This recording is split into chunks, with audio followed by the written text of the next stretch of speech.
Hello guys and welcome back to MAGA Talk. MAGA Talk. Because I'm Mariana. And I'm Gahansha. And we talk about life and fun shit.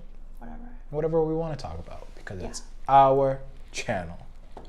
Yes, and thanks to our 2 subscribers. All 2 of you. One of them is me. Oh my god, have I not subscribed? No. Oh my god, that's really bad. Because I don't use my YouTube account. But now I'm like starting to. No, you should. No, I should. So it's about to be 3. No, I'm kidding. We have like 4. It's about to be 5. That's awesome. That's a great start. I feel super awesome that we have even 4 people that subscribe. And without you guys, this wouldn't be possible, so. And I kind of forced Daniel, my friend, to subscribe. It's like, why haven't you? And like, he did, so. Yeah, thank you. But without him, this wouldn't be possible, so. Gracias. So, today I figured that we could talk about Pride since for those of you who may not know, June is typically Pride Month. So, yeah. So I definitely wanted to talk about Pride in a more general sense, but even specifically how it relates to me.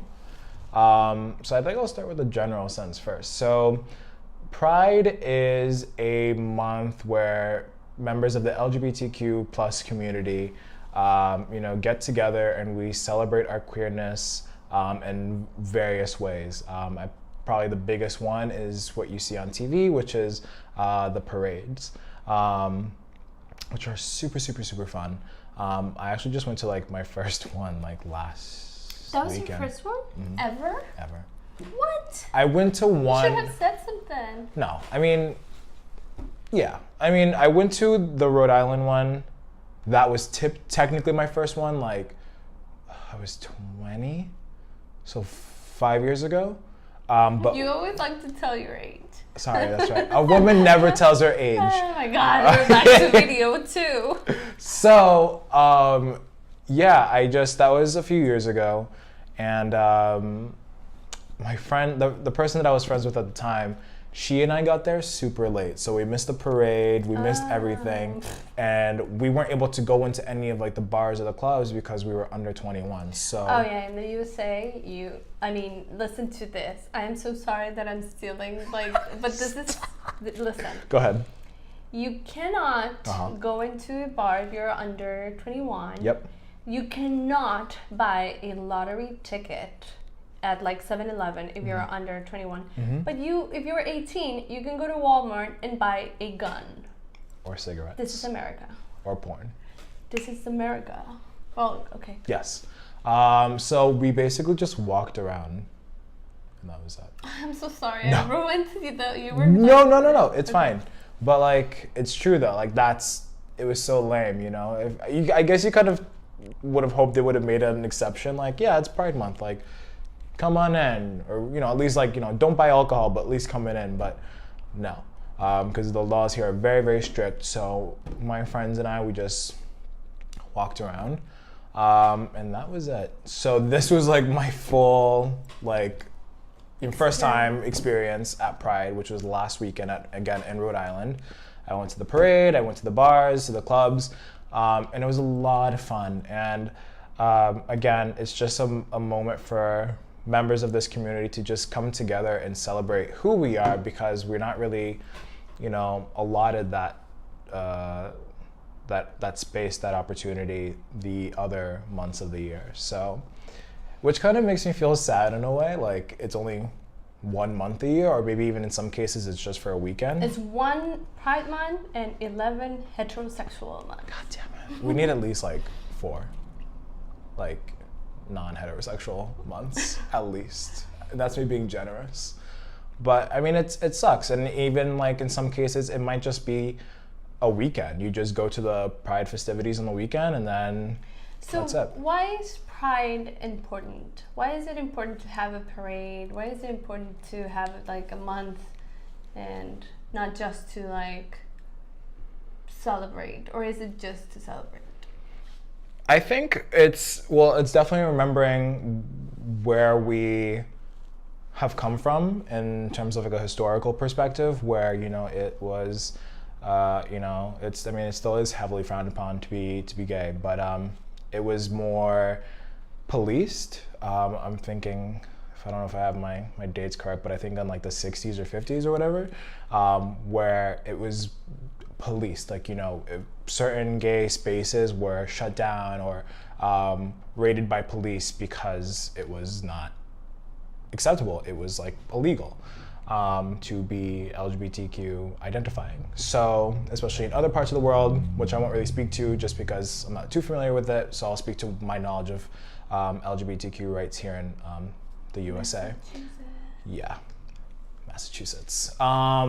Which is a very progressive state. Yes, which I'm very, very thankful for.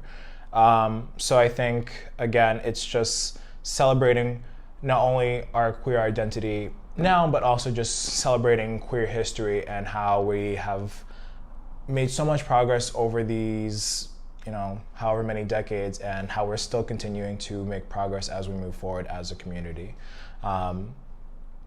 So I think there's so many pieces to it. There's so many fun, interesting, and historical pieces to Pride. But I feel like the one that people generally know about is, you know, the party, which is fine. I think it's great that we are coming together as a community to celebrate us, because we don't have that often. So, yeah.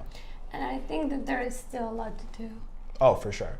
I totally agree. And again, now we can go to the bars or the clubs and not have to worry about being, you know, shut down or stopped by the police. At least as far as that's not everything. Yeah, that's what I was. Oh my God, that's like an extreme. What do you mean? Right, like talking about being incarcerated or something, but like still, it's frowned upon. Oh yeah. That's what I was gonna say. Yeah. Like, I mean, as far as Massachusetts go, because I know, and as Mariana had just said, like, you know, we're a progressive state, but when I was just driving over here, I was listening to a podcast and by Dan Savage, and he was talking about how in Kansas and Ohio, for example, I believe those are the two states where it has been prohibited that same-sex couples adopt. So they prohibited? Yeah, like it's forbidden. Oh, wow. Yeah. So like, you know, there's like certain agencies where they can say, you know, because of our religious values, we deny you the right to adopt, which is shitty because you have all these kids that are in need of like a good, stable home, and you have these couples that are like, hey, we're ready to have to have this baby or a child or whatever. Or a couple of babies. Exactly. And the state is like, no. So it's not across the whole nation where people get to experience, I guess, all the freedoms of being LGBTQ. So again, that speaks to what you're saying, that we have so much progress to make, but we've definitely have made great strides when you look back as to where we were before as a community. I mean, eventually we're gonna make a video about like specific topics of discrimination or LGBTQ plus or whatever. This was just a little bit more about like how we can like celebrate, or how allies can also be part of Pride Month, and how can we support the community in a better way, right? Mm-hmm. So what was your highlight of Pride when you went to Rhode Island? Oof. I think, again, and that's just kind of like ties into, because I was just explaining what Pride means to, or how I perceive Pride, and its meaning for the community. But as far as me and my experience for Pride, I think I genuinely did enjoy seeing us come together as a community. Everyone was just so friendly and so open, and you know, we're just having conversations with strangers in the streets, or it might even just be simple as like we walk by, make eye contact, and we're like, happy Pride, and like that's it. Because on a regular Tuesday afternoon, no one's gonna do that. Even if we do share the same minority status, it's just probably like a little friendly wave or head nod or something. But it was just so nice to see everyone was like in such good spirits, and you could really feel that community sense, which sometimes, to be honest, I don't always feel. And I think some people don't always feel like, again, on a regular day. where you go to like a club or a bar or something, and you know, it can be kind of cliquey. So it was nice to kind of see that clickiness, that those walls come down. Everyone's just like, hey, my queer brother, my queer sister, whoever you are, like, happy Pride. Like, we are here, we are supporting one another, and this is awesome. So I loved that community, that sense of community. Last Saturday was in Mexico City, the Pride Parade. I thought it was this. Oh, like this, the one that just passed? Yeah. Yeah. I mean, Sunday, I think. Yeah. Or Saturday, I don't know, I'm so sorry. But it was also the victory of the World Cup. Oh, you guys won the game. Yeah, we that's won awesome. the game, like the victory of one match, not like the World Cup, but one match. So I was really like skeptical about how they were going to behave, because when we won against Germany, there was a lot of like embarrassing stuff from Mexicans that they were doing. So I was a little nervous about it, because we usually go and celebrate to like main streets, and they went, and it was the parade. Yeah. But apparently everything went fine, and Mexicans were like super awesome, and Oh, that's good. Yeah, they were like together celebrating because they were happy. Because I had seen your friends post on Facebook, and they were like, listen, like, just remember, like, it's also Pride, so like, you know what I mean? So it made me think, like, okay, like, how could this go if Mexico were to win the match?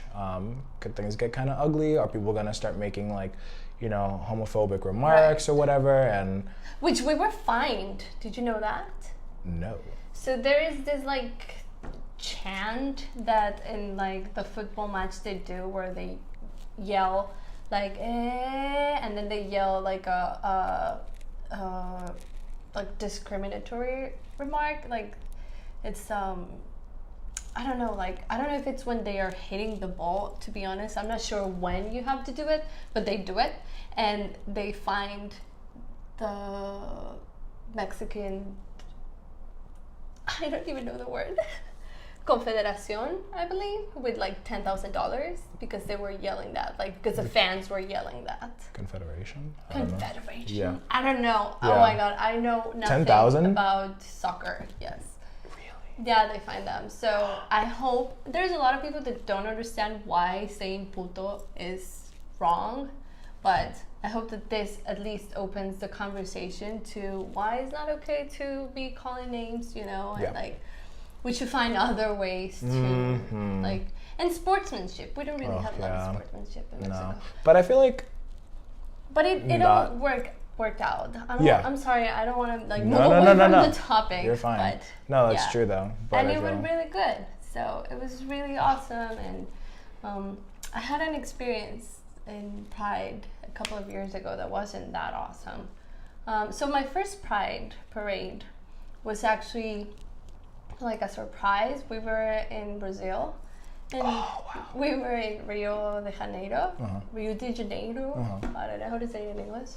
Yeah. River of what did they say? Yeah, River of Janeiro. No, I'm kidding. Like in Rio. Yeah. And so we were just chilling there a couple of years ago, and then we heard something, and like we walked down the street, and it was like this gay parade, and it was awesome.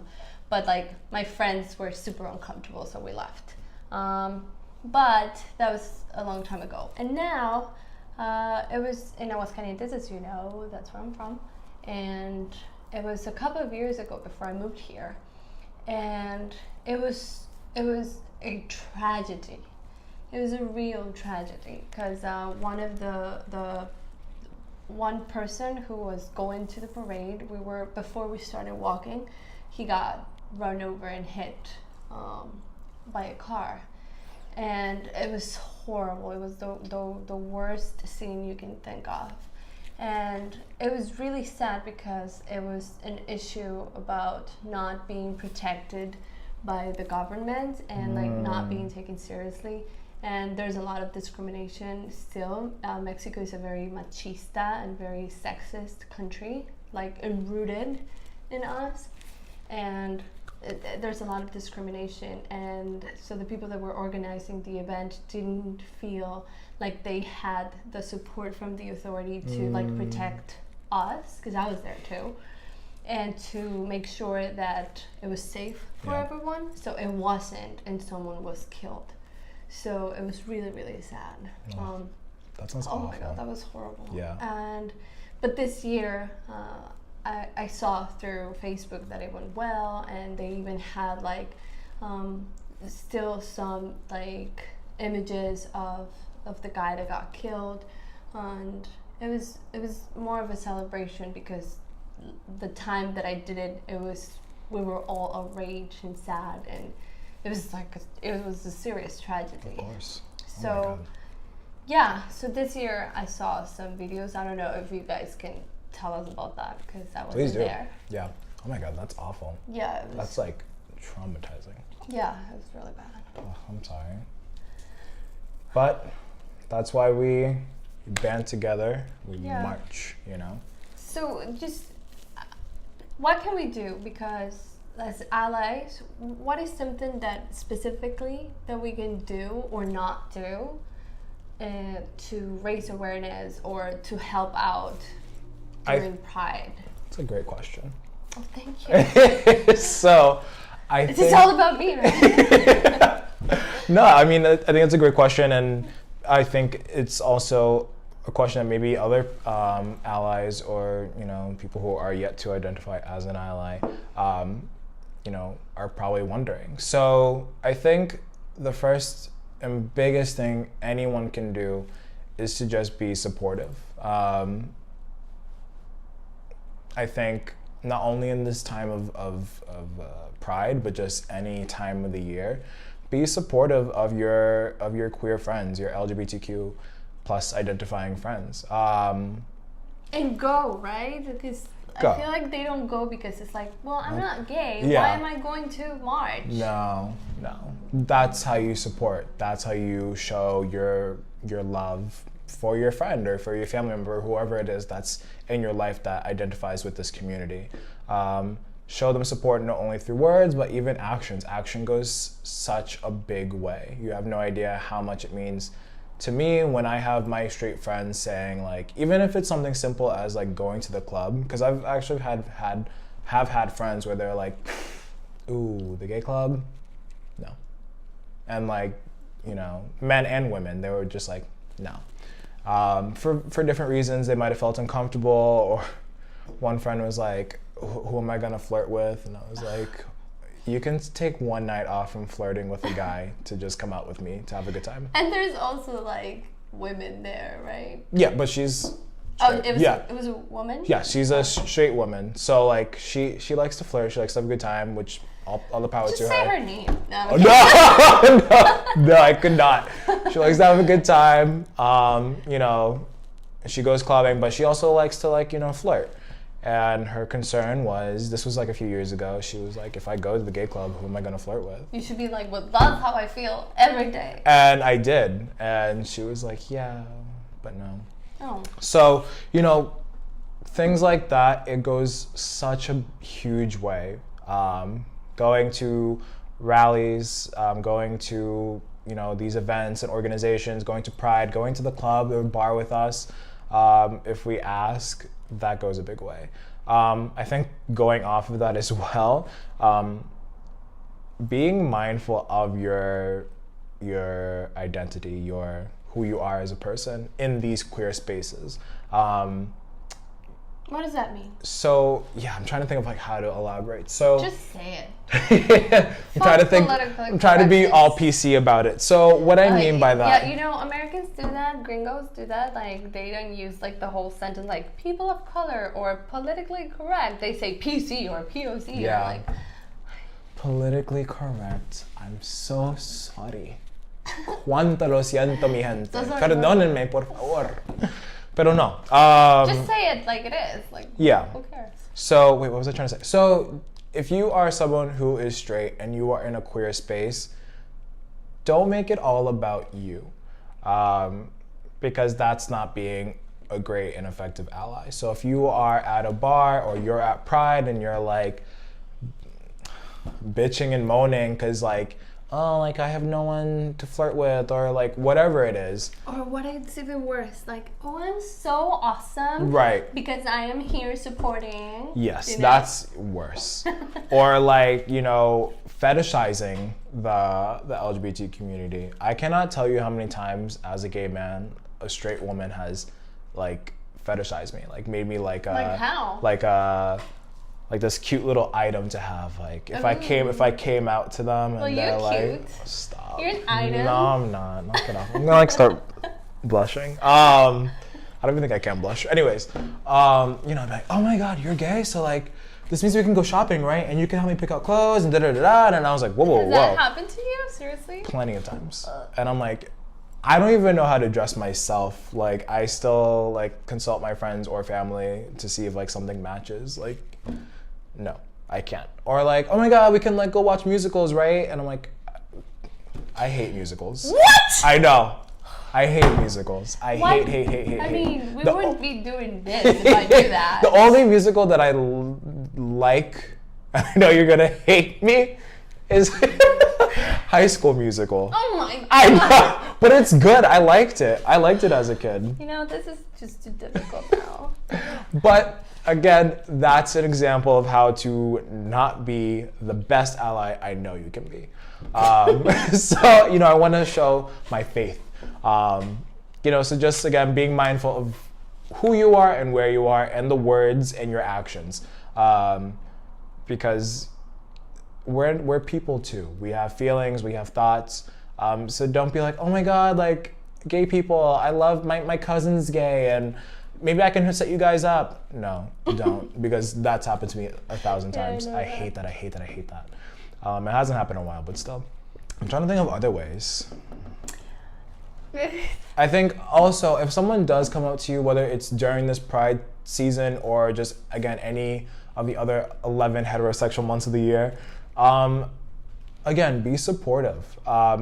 It's tough, especially for that person that's coming out to you, and I understand even for the person that straight person, for example, that's being told this news, it might be a little awkward for them too, because they might want to find the right words, like you don't have to have this nice flowery poetic language, just show that you're there. You know, maybe even it's as simple as putting your hand on their shoulder or on their lap and just saying, hey, I still love you and I'm still here for you.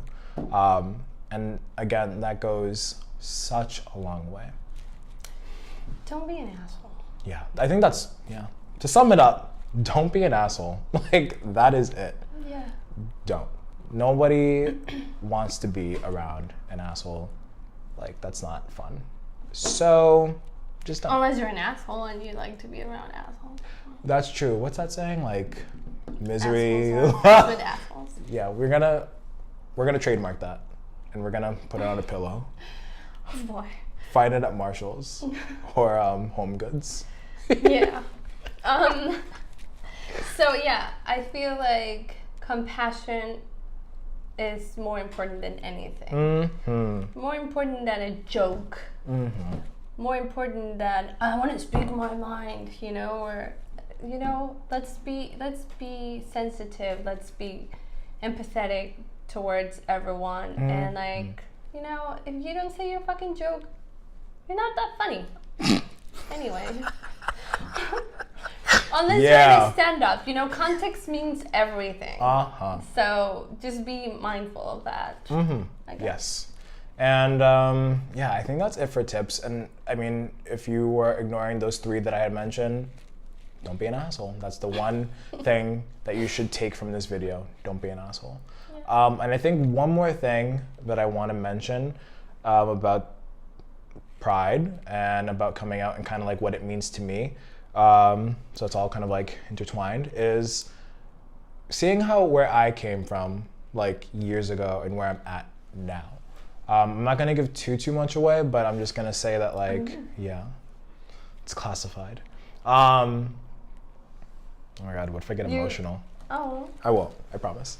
You know, just looking back at where I was when I was a kid, I was always bullied for being gay. That usually, depending where I was, led to me not having friends. I might have had 1 or 2 friends. But looking at where I'm at now in my life, and people love and accept me for who I am, and it is like the most amazing feeling. Look, you know, when I compare it to where I was when I was like 8. There I go saying my fucking age again. God damn it. That's your crazy. So, you know, just that's been a huge thing. Yeah, and I think if there's anyone out there who is watching this and you happen to be a young boy or girl or however you identify, and you are watching this, I know it's gonna sound so fucking cheesy, but it gets better. It really does. And I want you to remember that you are loved, and by me. I know I don't know you, and Mariana doesn't know you either, but we love you and we care for you. And there's something else I wanted to say. Oh, also, don't feel like you have to come out because it's Pride season or any other time because you saw something on TV or whatever it is. You come out when you feel it's best for you, when you feel you're ready, and if safety is an issue, then you obviously want to make sure you do it when you know you are safe, in any sense of the word, whether that's physically, emotionally, mentally, maybe even financially, or like home-wise, you know, because unfortunately a lot of queer youth are kicked out of their homes when they come out to their parent/guardian. So if that means you need to wait a couple more years until you can, you know, support yourself, then that's fine too. There's no rush. It's all about, it's you. It's all about you and what works for you. So yeah. I hope that one day there won't be such thing as coming out. I know. Like, that shouldn't be an issue. It's annoying. Like, heterosexuals are like, well, I'm gonna tell my parents right now that I am heterosexual. That's not a thing, so. Yeah. No. We are very far from that, so there's still a lot. And especially like in other settings, like for example, like at our job together, I was nervous. We used to work together. Yes, we did. We were case managers. That's how we met. You know, like I was seeing someone at the time and I was so nervous to like bring it up to my coworkers, like extremely nervous. Yeah. Because I didn't know how they were gonna react. I had a feeling they would have been fine because my team, or my former team, is like super fucking awesome, and they're like. If you are watching this, I miss you and I love you. We both miss you. They were just such an amazing team, not only and supportive, not only like in terms of like work-related issues, but also personal. But I was nervous. I you know, just hearing them, oh, my boyfriend or my fiance or whatever, and like I'm just there. I was like, what do I say? Like, can I say something? So that's I hope the same thing, where it's just like the stigma around coming out or just being like, yeah, I'm going out with my boyfriend this weekend or my girlfriend or whoever it is. It doesn't have to be this huge anxiety-provoking situation. It just comes out as naturally as anything. Yeah. Thank you. Thank you you. for sharing, Gahincha. You're welcome. That's me. Yeah. We have to tell that story. I feel. Yeah, one day we will. One day. But thanks for watching, and if you have any other like suggestions on how to like be better allies, or I don't know, just or any questions about but you're an expert about being an ally, or you know, being queer, anything, please comment or anything, and we'll definitely get back to you. And read more and learn more and talk to people around to understand better. Yes. And that's it. And I love you too. I love you too. Thanks for watching. Thank you. Oh, we're gonna do our high five. Elbow. Did you look at mine? I did. I looked at yours. Okay, bye. Bye.